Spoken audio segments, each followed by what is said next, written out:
எல்லாருக்கும் வணக்கம். நான் வீட்டிலே இன்னைக்கு சத்து மாவு செய்ய போகிறேன். என்ன நான் போடுறேன்னு காமிக்கிறேன். ரொம்ப ஹெல்த்தியான சத்து மாவு. நான் என்னென்ன போட்டுக்கிறேன், எப்படி எப்படி செஞ்சுக்கிறேன், நான் என்னென்ன பண்ணுறேன்ட்டு நான் உங்களுக்கு காமிக்கிறேன்.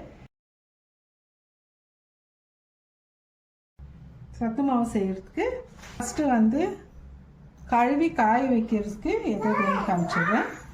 அது கம்பு, இது ராகி, இது கருப்பு உளுந்து, பச்சை பயிறு, இது சோயாபீனு, இது ப்ரௌன் ரைஸு. இது நல்லா கழுவிட்டு நம்ம 4 hours ஊற வைக்கணும். ஊற வச்சுட்டு காய வச்சுட்டு மறுபடியும் இது வறுக்கிறது எப்படின்னு அடுத்தது இது காமிக்கிறேன். இது நல்லா வாஷ் பண்ணியாச்சு. இது நைட் ஃபுல்லாக ஊறணும். காலையில் எடுத்து இது மறுபடியும் காய வைக்கணும். காய வச்சுட்டு வறுக்கணும். நட்ஸ் எல்லாம் போட்டுக்கிறேன். பிஸ்தா, காஜு, ஏலக்காய், சுக்கு, இது கோதுமை. இது ரெண்டுமே இது நல்லா வாஷ் பண்ணி ஊற வச்சிருந்து காயவும் வச்சுக்கிறேன். இப்போ நம்ம அடுத்தது வறுக்க போகிறோம். இது கடலை, கலக்காய், மக்கானா. இதில் நிறைய நான் ஹெல்த்தியான கிரெயின்ஸு, நட்ஸு போட்டுக்கிறேன். உங்களுக்கு வேணும்னாக்கா எனக்கு வாட்ஸ்அப் பண்ணுங்க. ஸ்க்ரீனில் தர்ற நம்பருக்கு பின் பண்ணுங்க.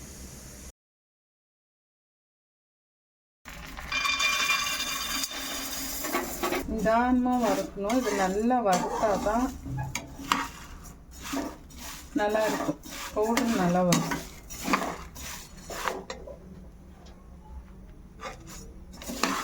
இது நல்லா வறுத்தாச்சு.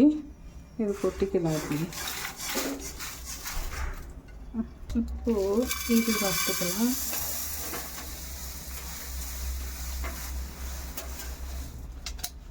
இது ரொம்ப ஹெல்த்தி. இதில் நான் என்னுடைய பழைய வீடியோட இதில் இன்னும் எக்ஸ்ட்ரா நிறைய போட்டுக்கிறேன்.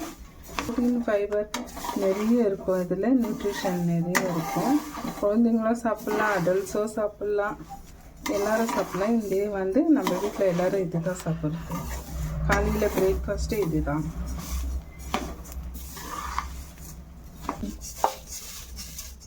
இது நல்லா வறுத்தாச்சு.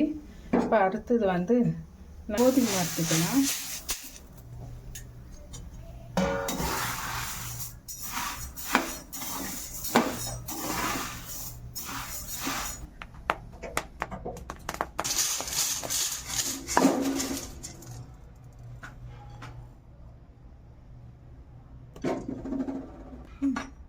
இது எல்லாமே போட்டுடுறேன்.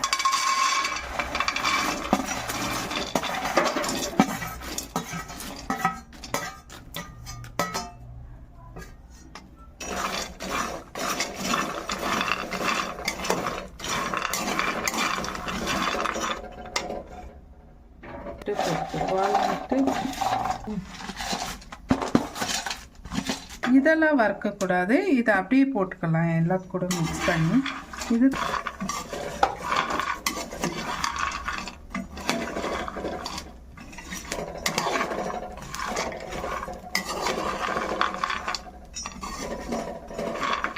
நல்லா வறுத்தாச்சு. எடுத்துடலாம்.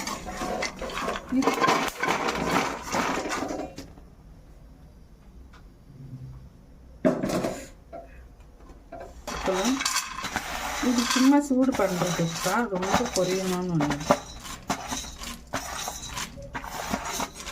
வறுத்துக்கலாம். நல்லா ரொம்ப சூடு பண்ணால் போதும்.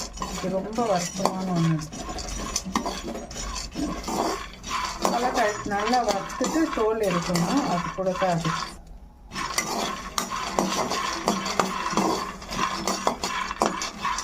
இது நல்லா வறுத்து எடுத்தாச்சு. ஆனால் தோல் எடுக்கணும். இது க்ளீனாக தோல் எடுத்துட்டு அப்புறமா அது கூட சேர்த்துக்கலாம். இது சோளம் வறுத்துக்கலாம். இது நல்லா வறுக்கணும். இந்த சோளம்லாம் இல்லைன்னா வயிறு நிறைய போடக்கூடாது. இது நல்லா கரையாயிடுச்சு. அதனால இன்னும் நல்லா அது இதாகணும். சாமை, ஜோவர், பார்லி 3 சேர்த்து வறுத்துக்கலாம்.